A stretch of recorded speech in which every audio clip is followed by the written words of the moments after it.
Darina El Joundi, vous avez choisi un film que vous connaissez bien, Athéna de Romain Gavras. Oui, oui, je joue dedans. Voilà.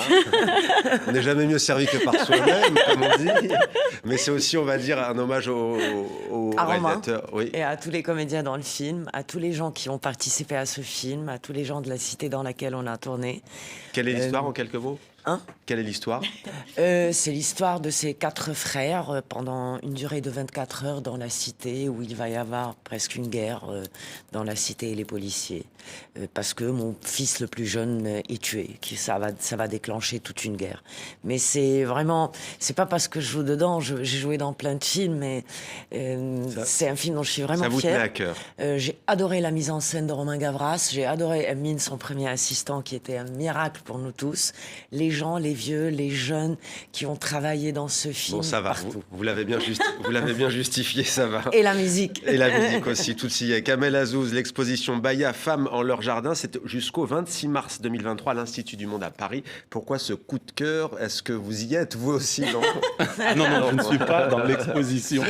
Je n'ai pas eu la chance de poser pour l'illustre artiste Baya. Ouais. En fait, Baya Mehieddine, c'est une icône de la peinture algérienne. Ouais. Et elle se fait très rare. Elle a été propulsée à l'âge de 17 ans en 1943, lors de sa première exposition à Paris. Et elle a suscité l'admiration des grands artistes comme Pablo Picasso, Henri Matisse, Georges Braque et André Breton. Et cette exposition, elle est importante en fait parce que depuis son décès en 1998 à Alger, Baya Mehieddine a été exposé un peu partout dans le monde, à New York, à Alger, à Paris et dans d'autres villes françaises. Mais c'est la première fois qu'on lui consacre une rétrospective pour cette exposition-là qui se déroule à l'Institut du Monde Arabe. Cette femme qui a révolutionné et qui a marqué la peinture universelle. Voilà, donc jusqu'au 26 mars 2023 à Lima.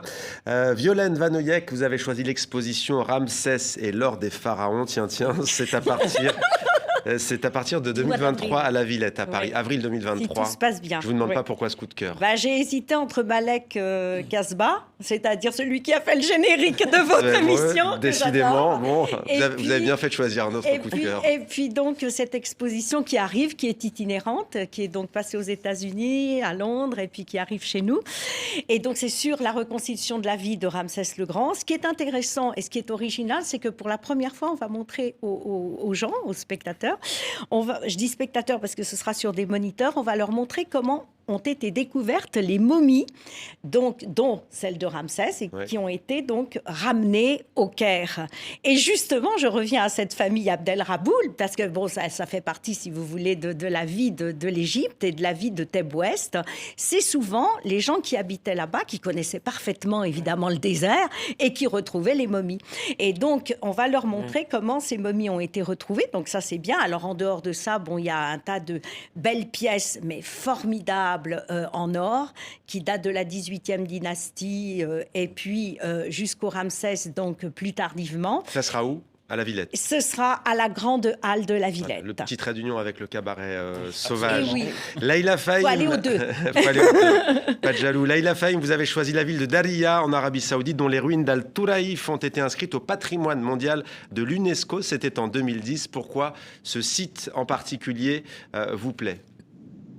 Eh bien, c'est un peu personnel aussi parce que ça me rappelle des vendredis qu'on passait, enfin mes parents nous prenaient en randonnée un peu dans la ville pour visiter des lieux et c'est un site qu'on visitait assez souvent. Ouais. Moi, mon coup de cœur va vers l'architecture et en fait, c'est un témoignage. Ça a quand même de l'importance du point de vue historique, ça a été le lieu de la première capitale, enfin historique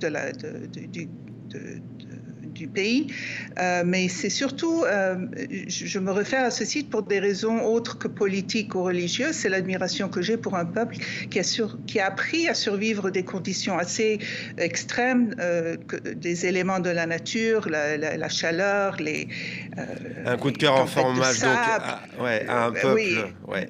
Laïla, juste parce que là, désolé, je vous coupe un peu, mais pour vous demander en 20 secondes, il y avait quelle ambiance en Arabie Saoudite quand les Saoudiens ont battu l'Argentine 2-1? Ça a été un moment mais superbe. On a eu un jour de congé, on nous a donné un jour de congé le lendemain. Un jour de congé, bon voilà. Bon, si l'Arabie Saoudite gagne la Coupe du Monde, peut-être qu'il y aura un mois de congé. Un mois de congé Un mois de congé pour tout le monde.